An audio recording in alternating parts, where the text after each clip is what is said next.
Happy Monday. Welcome to Carlie's Couch. It's Lextopia here. CC Fierce. Oh, that Every one was time. hard. I'm tired. I can't even. I'm not even gonna get hyped today because I gotta protect my throat.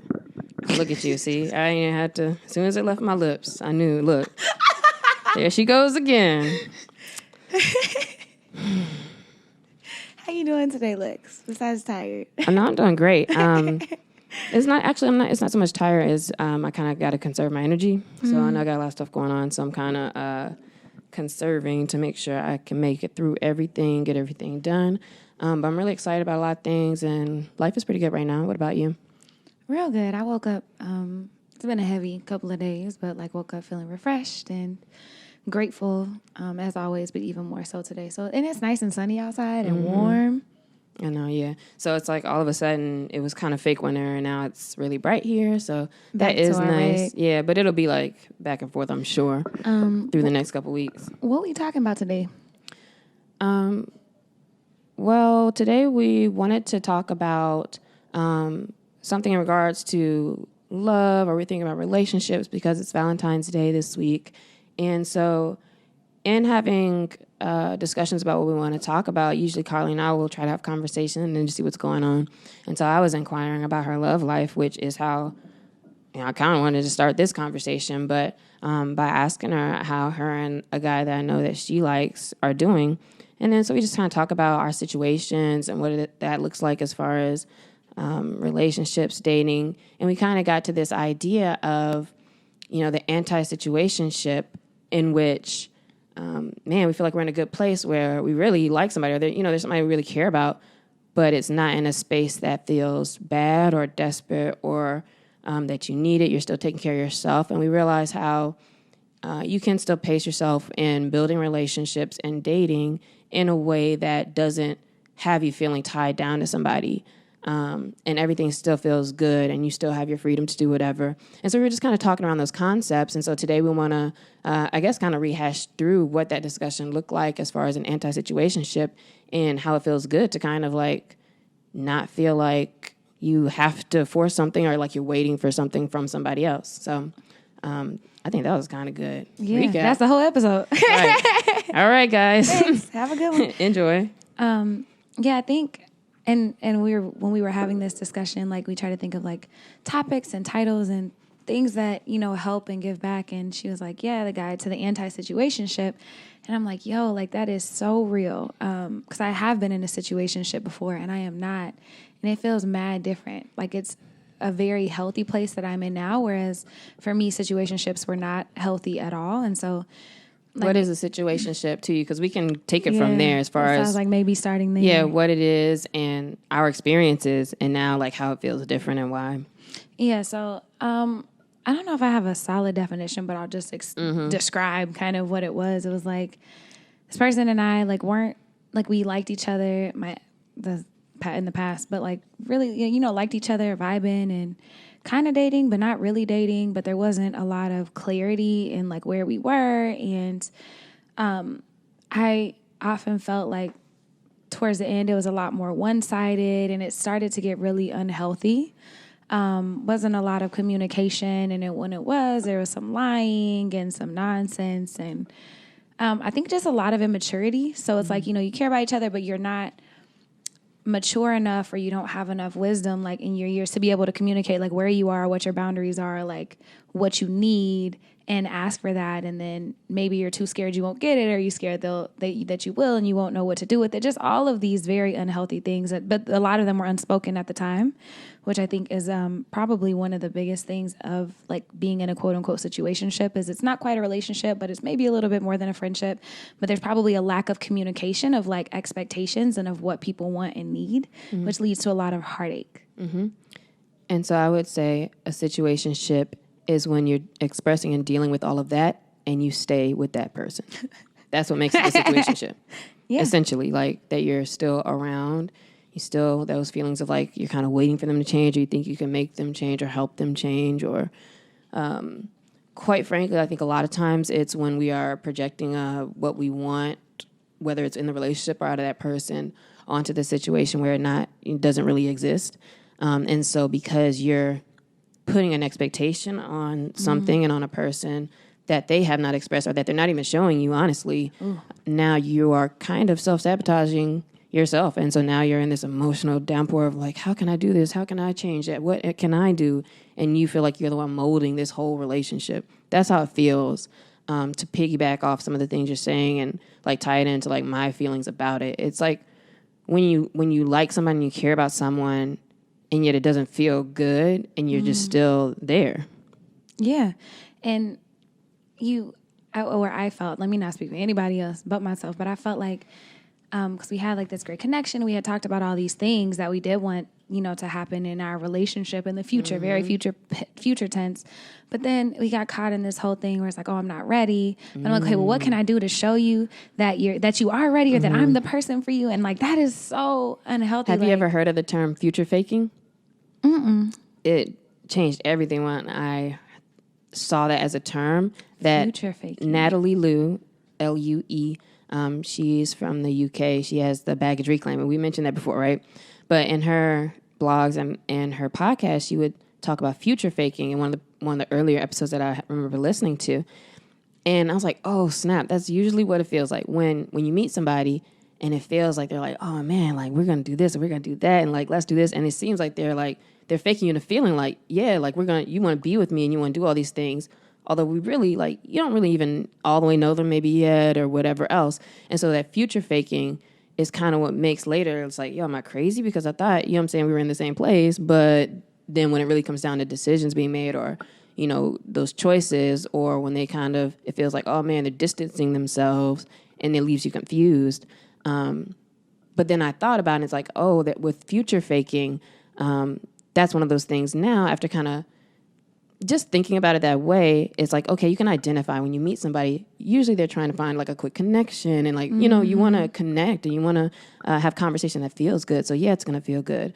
But then to understand that as you start to see, if they start to, oh, okay, like it seems like they're bored with it or they're not calling as much or whatever, to be like, that's not for you to jump in and try to save it, to bring it back to what you thought it was, because it wasn't really that. And to let them be like, oh, okay, go ahead. Because what's going to happen is those are the people who you distance, and then they start getting hyped and coming back a little bit, and you get that back and forth. So that future faking kind of sets you for a pattern.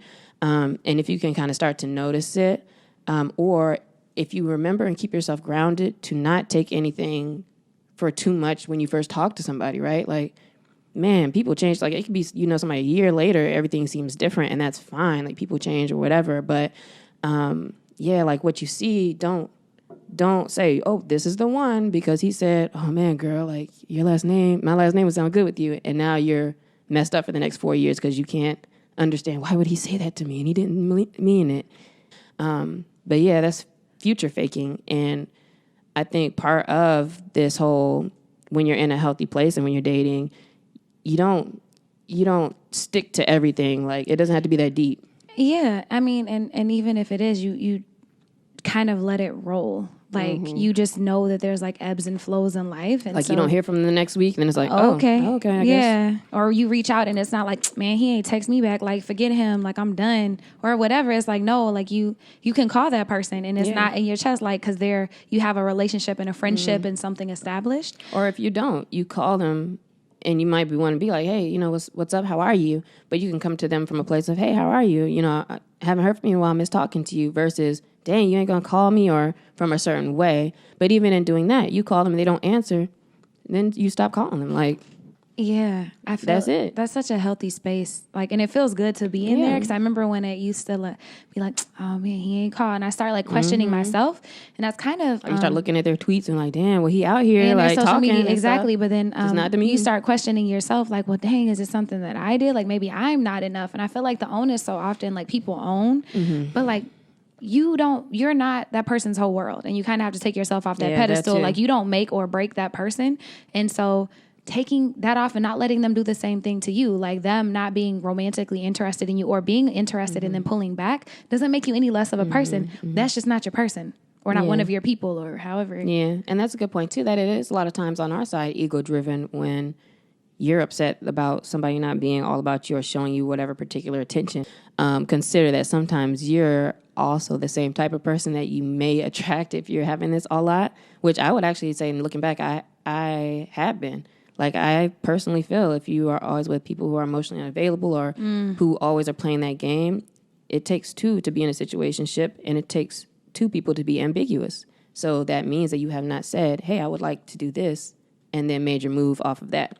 So it's on you also to challenge your own where you stand emotionally or with maturity or your own availability as well. So also, I say that to say that there's been times I've listened to like Natalie Lou's podcast, and she'll talk about, like usually you're kind of talking about the other person. And sometimes I think like, yo, I've been the person she's talking about talking to, you know what I mean? So sometimes I think about it like, well, why don't we ever talk about like, looking at how do you operate sometimes? And it's easy to feel like, dang, like dudes always do this or they always do that. And sometimes it's not necessarily the right frame, and I've identified myself on both sides. So all of that is to say our focus in this guide to anti-situationship is that healthy focus on yourself, which is the key to everything, the key to every podcast we talk about. Yeah. And noticing, like, whenever you are being that person, I just want to go back to it takes two people to be in a situationship. Like, I can sit here and be like, he did all these things to me. He lied. Trick, I stayed. Like, I was the person who was waiting. And so that was a big deal, like, for me. And, like, that's helped me grow a lot in my self-love. Like, well, why am I waiting for someone who is not emotionally available for me? Like, why is that the thing? And so that led to a lot of self-reflection and helping me get to healthier spaces. But how do you know if it's healthy or not? I would say you're probably in an unhealthy space if there's a lot of time-sucking, like, obsessive thoughts. If there is you lacking on your own stuff you need to be taken care of.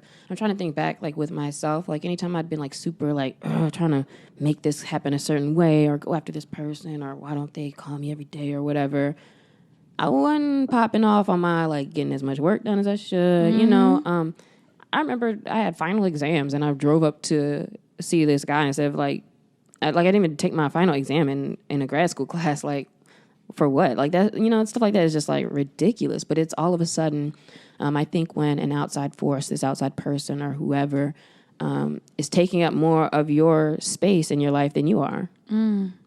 That's really when it's unhealthy. And when it doesn't feel good, I guess you could say too, back to the first things we were saying, like when it just doesn't feel good and you're incapable of like shaking it off or letting it go.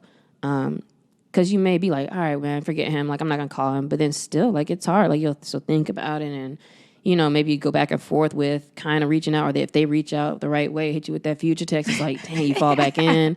So, it's still a process. But I think you can tell by maybe, like, the peace you feel and the confidence you feel, like, in moving and living and doing your thing without being kind of always thinking about them in your orbit. No, I love that. We've done a relationship episode in the past, like how do you know you're ready to be in a romantic relationship? But if you're in this space, but you're not in a relationship, like how can that look? Like how can you, or how can we, like, I guess, enjoy this space and maximize it? You know what's really cool about, in a weird way, what's really cool about, and you can't say being with somebody, so it's like hard to talk about this because it's like, that's the point, is that you're not in a defined relationship with this person. And we're talking about, in case we weren't very clear, like that there is somebody that you're really into, you maybe talk to them, but you feel like that's in a healthy space, but you're still available. So I think it's really cool that, I think that only works to be in a space with that person where you can talk to them, you can laugh, joke, y'all know what's going on with each other. You can do whatever you want to do, and you don't feel any, like, because this may look different for everybody. Yeah. But like, so if it doesn't feel bad to you, you're like, okay, you feel confident, good. Like, if you don't talk to them for a couple of days, you're fine. I think what's interesting and cool is like, that's when you're in like the best relationship. It's like the connection is really what we look for in the relationship. And this way, it's almost like you've built this connection with somebody that just does not have those rules on it yet. And so to be okay with that means that you're still top. And I feel like that still allows you to really be yourself, even more so than if you're saying, oh yeah, we're boyfriend and girlfriend, and it's still not quite like that connection. I think I'd rather it be this way because I feel like I can be my total self. I answer FaceTime looking like whatever. I can say like, oh yeah, me and this dude hung out. Like, you can be you. You can talk about your life. You can not answer the phone because you're working and you're taking care of your business. And you can be there with that person when you want, do the things you want with them. But nothing changes if they're there or not. Yeah. And them being there is an added bonus in all of those spaces. I can be in a space with this person and still feel like I can go on dates, and I'm still very much open to that might turn into something quickly. Like, I have a client who met somebody in Vegas in last May, and now they got a house together. And while as her client, or as my client, we talked about her dating and stuff, and it's the same old, everybody has the same issues and stuff. And all of a sudden it was just like, boom, like this dude was like, I'm with you. He was doing all this awesome stuff, helping her with her work, being supportive, like nothing like creepy or extra or nothing. Yeah. And was really showing like, yeah, I really want to be with you. They just got a house, and it's like, oh, how things click when it's right, right? And so you're okay knowing, man, I love you, or we are cool and we do all of this and I'd love to be with you, but you're not that person right now. And so this other person might be, and it might flip like that, and everything's awesome. Or you continue, do your thing, and when the time is right, that will work. Does that make sense? Or does that sound crazy? No, but that's the thing, is I'm in the same space that you are. But I think sometimes we sound crazy to other people with this. And it's 'cause we're talking as we think it, but it's like, this is what you want because you're in a space where you're not accepting anything that you don't want. Exactly, and that's the difference. I think it's that communication. So the most important part of a relationship is like a friendship. And for me, that's like it sounds crazy, but kind of a learned thing, because I used to just want to be that person's everything. But at the same time, like if you get married, let's say if you want to, and like 50 years down the line, like they gonna see you at your worst. They gonna see some stuff that, you have to have a friendship to carry yourself through like all of these life challenges and everything that you're doing. And so in building that, I think it's important to do that as opposed to just dating to get married or go into a relationship. And this is just a me personal thing, but people can kind of hide who they are. Like if I only see you on Friday night for date nights, and like or we not don't even have that that they're friendship. hiding. Sometimes they're showing you what you think They're showing. see. They're controlling. Because I wanted to say something back to what you just said. What they want me with to the see. same thing. Exactly. You said.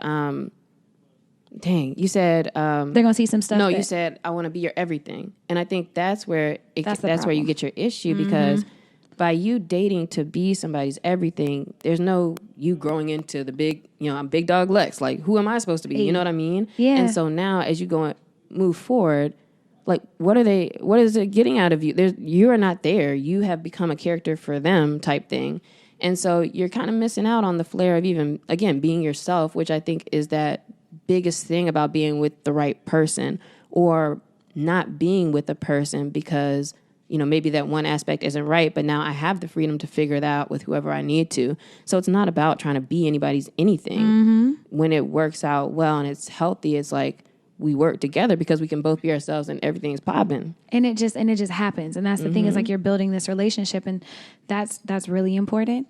And it feels good to be in a space like where I can like be myself and also be open to other things. I think that's another thing that happens in situationships. Is like one person be in a relationship, but the other person is not. And it's like, that's real awkward, but it's like they never told you to stop dating other people. And they might have actually told you like, actually, I'm dating other people too. But in your head, you're like, no, I'm going to prove to you that I'm the one. And then no. You're mad that they're doing their thing. And you may not want to, but that means you need to be okay with them doing that. You need to fall back a little bit. And you have to be completely honest with yourself. Like if that's something that you can do, then good. But if you are waiting, if you're not, we do be lying to ourselves. If you're not open to other people and other situations, or even not even open to it not working out the way that you think you want it to work out, then you have to do some reflection and let it go, because you can get so caught up in things like, nah, that is my person. That's the only person on earth. And then, nah, fam, they told you straight up what it was from jump, and you stayed. Where I am with that, because you said something about where you wanted to go or where you wanted to be.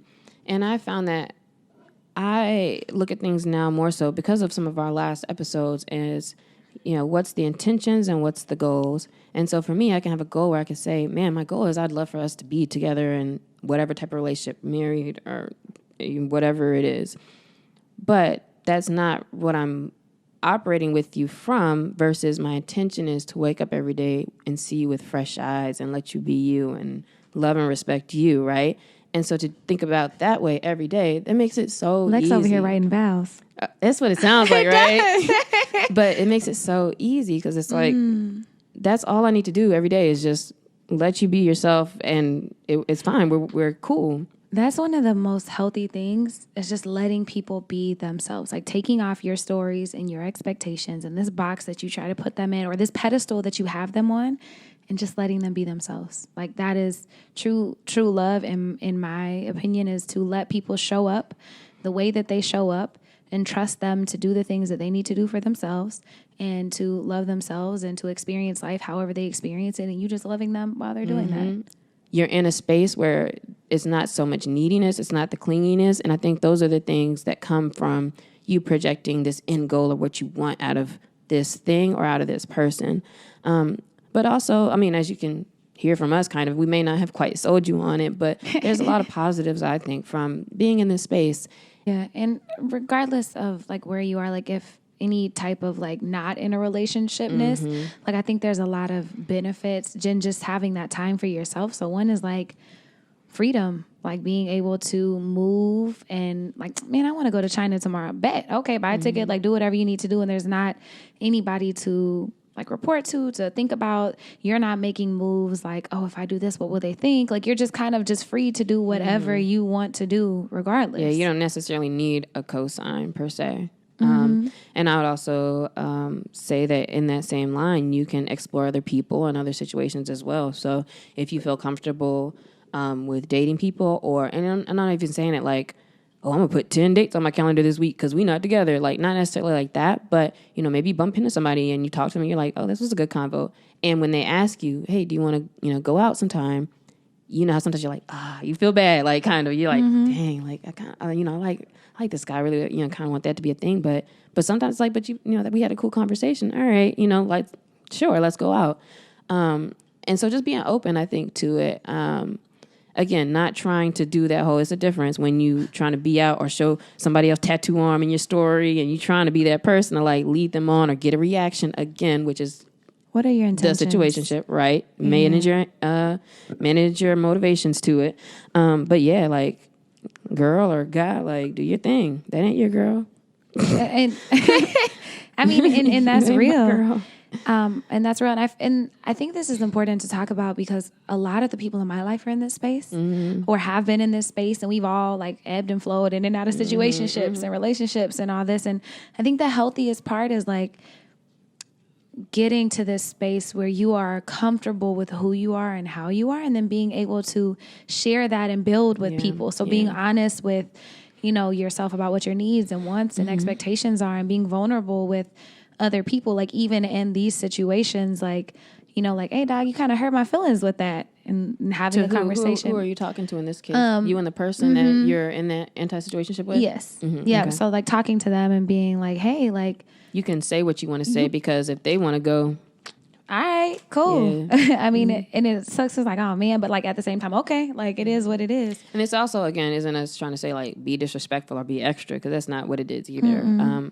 But as a friend and as somebody you can talk to, if this is somebody you have a real connection with, you can be open with them, or you should be able to. Otherwise, that's a sign that, you know, and I guess that's what it is. If these things are kind of uncomfortable, that's kind of a sign that you're not okay with where you guys are probably, or you need to have those conversations maybe with that person if you're not clear. And that's a stark difference in like the situationship that I used to be in, and then the anti-situationship that I'm in now, is like being able to, you know, speak my mind and advocate for those things. Like one, like I didn't feel comfortable, but why? Like, oh, I didn't want him to leave, or I wanted him to pick me, or whatever it was.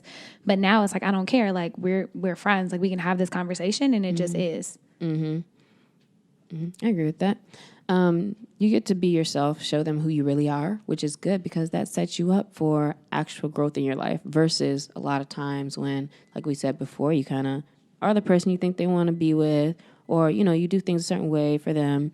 And then further down the road, you get to this point where it's like, man, I get to choose my purpose or choose this relationship, because now they don't align. And I think the divorce rate is super high, and people are connecting themselves before they've connected themselves, been connected with themselves before they connect with other people. And I think that's where it's like, oh, shoot, now I got to backtrack later.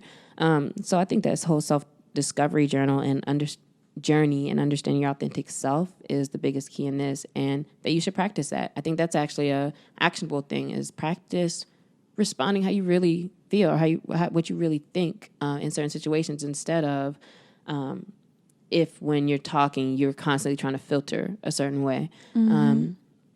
Again, make it make sense. Don't wild out, but practice that. Just being real, or actually answer that FaceTime when you still got your hair wrapped up. You know what I mean? And see how you feel. Yep, and not hitting them cute angles on FaceTime. Definitely used to be guilty of that. My shit's all on my chin, like, okay. Yeah, because this is you, and if that is, and he not doing that either. Like most of the time, it's like, all right, I'm looking at your fucking bottom of your chin and neck, like, okay, like this, we're having the conversation. It's not about like, oh, I'm cute right now. Another one is like establishing your boundaries. And so figuring out what you're comfortable with and rolling with that. Like if you are in this anti-situationship and you're like, okay, well that means, I have freedom. I don't have to answer all these things, or I can, or we have a date once a week, or you figure out. Oh yeah, this was the news thing for me. I was like, why did I write that? I remember putting that because it was like, so things you feel comfortable doing. Like if you might love this person or want to be with them, whatever, but it's like, yo, we're not officially in a relationship. So there's certain things I don't want to do. And like, maybe you had it before and like, maybe we could do it in the future, but I don't want to do that right now because that's not where we are. And I don't want to be in a gray area. So again, for me, there's certain things for me that's like, that's too gray area for me. Yeah, we'll still flirt, whatever, but there's certain things I don't really want to do because we're not in a relationship. So for me, I keep it there. That way I'm never upset because I never overextended myself into any space that I didn't want to be in to feel resentment or to feel regret. So I don't have no problem. And I like the motivation behind that. It's like not overextending to make them feel more comfortable or to try to get them to do anything or get a reaction or to keep this status or whatever with them. You're just setting boundaries and operating with how you feel comfortable. Mm-hmm. And that does create a better relationship with that person and also teaches them like to respect your boundaries and like what you will and won't do. And that's really how we're supposed to teach people what your boundaries are, by actually acting on them. Because too often we're saying or tweeting, yeah, you got one time to do this and it's never again, and like all this stuff. And it's like, dog, like I see you trying to convince yourself, but those are the ones you can keep coming back to over and over and over and over. But to not have to say those things or not to make a threat to anybody or an ultimatum to anybody, and to actually just act on those things. Like they do something you don't like I might be good on you for a minute, like, or until we talk about it, or I might say, yeah, that wasn't cool. But standing in that and not having to talk about what your boundaries are all the time. Yeah, it's just standing in your power, like owning who you are, where you are, how you are, and of course, always with self-awareness and reflection and growth, but owning those things and not bending to try to get something to be a certain way or to do something. It's just being you. Just be you, dog. And I think that's the key, to be you and then to not lose yourself. And I think a lot of us know what it feels like when you're kind of losing yourself. And we oftentimes aren't stable or secure in like who we are, like self-identity, all those things too. And so to make your identity that relationship or that person, it like totally like shakes you up and alters you. But when it's on you, it's just, you're so much more of a pillar, and everything around you is kind of just like part of like my world right now, but it could be different next week. It could be, different in a year, whatever. There's still space for growth. But again, just like living like that is the same as the conversations we were saying earlier. It allows you to not have to have resentment. And I think that we should live our lives really understanding what we need, what we want, and you focus on that and you let the right people who line up with those things be in your life, whether it's to work with, to have relationships with, or whatever it may be. So all of this like keys down to like you. It does. And allowing anything that doesn't fall in alignment to fall off and being okay with that, and making sure you're anchoring to yourself, like your wants, your needs, your purpose, everything that you're doing, and honoring yourself. And then if they're still there and it still works out, then that's a big sign. But if you're only going to be happy if they text you in the morning or call you or if they do all the things that you want them to do, like I think that's a big sign that some things need to be updated and changed. Yeah, I think we're always talking about, and we as in like in general in society, I feel like we're always talking about being happy yourself. And I guess this is kind of part of it. But I also want to say that like, I think it's okay to want companionship. It's okay to want a partner. It's okay to want a relationship. And it's very important to be very clear about that. Like earlier when Carlie was saying, like, don't lie to yourself. I think it's about that. And that if you want a relationship, then give this person some space so you can actually go out and date people who want to be with you. So again, it's like realizing a situation for what it is, and then honoring your wants and your needs, which you need to be clear on and understand. And knowing that it's okay if it takes time to develop a friendship, to develop whatever. It can work really fast. It does take time to develop a friendship. Exactly, like a and real seeing friendship. It that way, just because in every fucking movie, and I think about it more and more because like this topic is in conversations with friends, and as I see movies, it's like, yeah, of course we think this way, and of course we rush everything, and you just met somebody and you're like, wow, this is the one, because every movie is the love story is just like, boop, we met or something happened and doom, or not even that, but it's just like the whole drama of it, where it's like, that's not how any of your real life relationships are, except the ones that are just dramatic and that you don't actually feel good in. So common thread. And I love when we were talking, Alexia said a quote that I love. She was like, your healthy relationships are a result of the healthiest you. Mm-hmm. Like if I look at my relationship with myself and my growth in self-love and self-reflection and awareness and maturity, like my relationships really reflect that, and everything that didn't fell the fuck off, all of them are gone. Like, and you don't miss it. And it's like, why are you holding on to, again, those old stories? Why are you holding on to like dramas and things that you don't need, because they're not allowing you to move forward in your work or in a better relationship or with whatever else it is. So really making sure that you give yourself the priority. And in that, you find a good partner. You can find something that feels good and is helpful for you right now, and for mutually helpful to both of you. That is still what you need right now. And it allows you to be free to figure that out. So yeah, give your space the time, and give yourself the space and the time to figure out what it is that you want and to build that. Is there anything else we kind of need to talk about with that? I feel like that was a good kind of well-rounded conversation around that, or at least I think it should be clear, like kind of where we are with that space.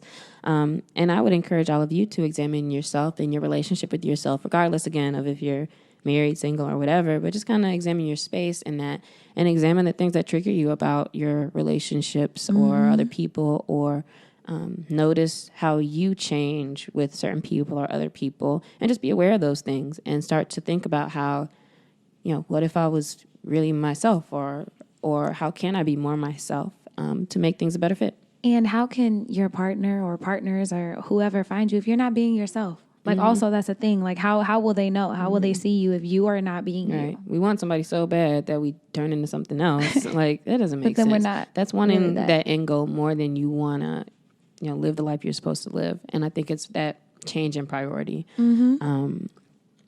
Yeah, so you guys have a great Valentine's Day and week and love month and everything, whatever else is going on. Love people every day.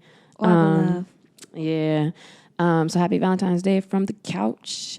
And we're going to end this with our question of the week. What is one mistake that you will never, ever, ever, ever make again? I got one if you're thinking. Oh, go ahead, think. I'm trying to think. I will never not choose myself. I will never not choose myself, meaning I will always choose myself in everything. That's good. Yeah. I was going to say something like, I will never have an open container of liquid near my computer without one of those things on it, because I fry my computer multiple times before. And right now we're looking at it with my cover off because I cannot find it. And I've been gripping my tea feverishly this whole time, close to me. So I would say things like that. Man, I've messed up a lot of property because of dumb, like little not paying attention things. And so I've learned that it makes way more sense to be better and more preventative with stuff like that. Doc, I did. Have you ever done like one of those clumsy things that you see like on movies? Like how does she even fall into that door? Every day. I just told you this morning I had like 4 plates on the counter when I was trying to make breakfast. Like I just need 1 plate. Like I kept going in and out, in and out.